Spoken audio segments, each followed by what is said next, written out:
Tekateka gwe sodo okubatenga etambula olunaku olwajjo twabadde mu Battle of the Champions ezasobodde okubatenga zatambudde ku Muyinza pub wali side z'Ebukunda era nga ba DJ ab'amaanyi babaddewo omukulu wayita DJ Ratiso ne Zigman babadde ku ketto ejjudde ne basobola okubatenga ekintu bakitambuza mu maanyi ag'enjawulo era abawagizi bazze embungi nnyo ne bawagira Ratiso ne Zigman embeera nga yatambudde kadde kasiki olunaku olwajjo kadde kasiki kati nga 22 egenda okuba embaga era omukulu gwe bayita Zigman yakisookeddemu n'asobola okubateeraza obukugu bw'amaanyi mu kukuuta n'okkuba ennyimba ez'enjawulo n'asobola okubatenga alagako eggwanga nti asobola okubatenga akikuba weyamalidde awo n'omukulu Ratiso n'akwatamu n'asobola okubatenga akikubye paka bwe bwakeeredde essaawa nga 11 n'asobola okubatenga yabannyudde omukulu gwe bayita DJ Ratiso ne Zigman bambuuza ani yasinze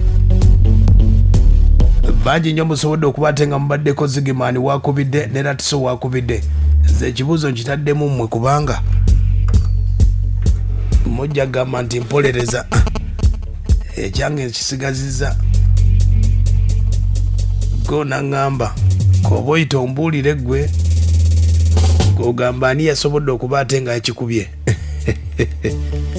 sooka ombuulire wano ensonga zitambule agambye nze Mavini wana ekanoni ngamba nti Ratiso kazeeyo agamba nti Ratiso soko ngamba mma abani sebo webale kuweereza eggwanga n'Obuganda sebo nze Lubega Frank ebisanja budu Asinga bapita luguudo wa vibe ekyamazima nabadde bulungi mu kivulu ekyo ijera kikubye mwana okay ab'ebisanje kwebali Julius ayagala kujja kwa Bani Media ajja asome ali abani sebo abani ke ogamba kiriwo steady ono kazayi wa boda sinzidde ono mukipa ensonga zizo ensonga nkimanyi Ratiso yasinga tumulidde nga abiri mu bbiri sebo abani ko ogamba otya muganda wo mwe tuli sebo kulikirayo ddala Ebukunda twavuddeyo sebo nabaddeyo bulungi kibira kasakulwazi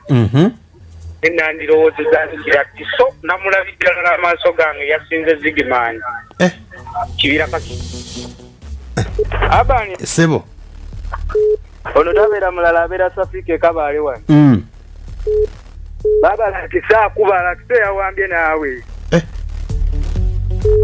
sebo Ratiso sebo kale sebo unasomanga ali mikunyu Ratiso watabu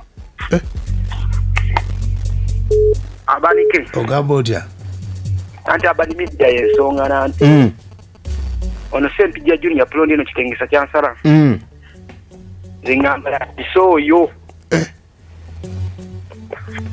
Kid Fire ngambye nti yabaddewo Ratiso yakikubye agambye ze manager Prince Ratiso yakikubye Berard Flo agamba nti nabaddewo nga mulaba bulungi Ratiso yakikubye eno nga tiimu Ratiso yonna hello sebo abanike bale kuweereza ese Luganda ono ingini ya pasa emitondo bagamba nti abantu b'emitondo abantu b'emitondo bo bakwagala nnyo mwana abasajja abo wali olabyeko nga bakuba ani akusingira nze Zigman mwana ansingira alina engeri twakuta ejjinja esebo mwana Zigman watabu kale sebo ogamba otya sebo ono Dogoste wano mu Kidda nze Zigman yansingidde yakusingidde yaman kale sebo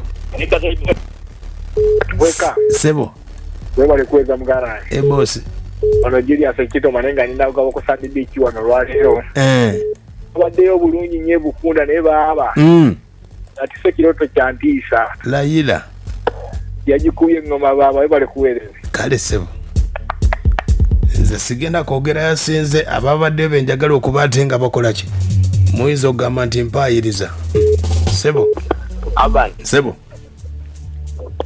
bali kuweereza sebo eno kanga nti Paulolo ze Zigman yansingidde mwana okay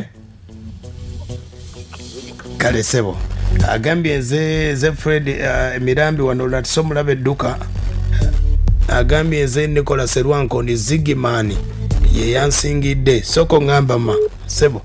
Hello. Sebo. Ono easy ways wane Kakondo chef. Bagamba tyabe Kakondo. Mwe bali pala mbola. Zigman yansingira kubankutire jinje eri bulungi. Okay. Sebo. Sebo. Abaleke. Ogamba otya? Kinaye. Mwetuli. Ono Ratiso Kakutu. Kati waliko abantu kyendagala bagamba. Waliko akantu kali Ratiso kakuba. Waliko kakuba. Okategedde akantu ako. Sebo. Ako Ratiso mubi nnyo. Mulabe edduka ono Ratiso kuba Kakutu.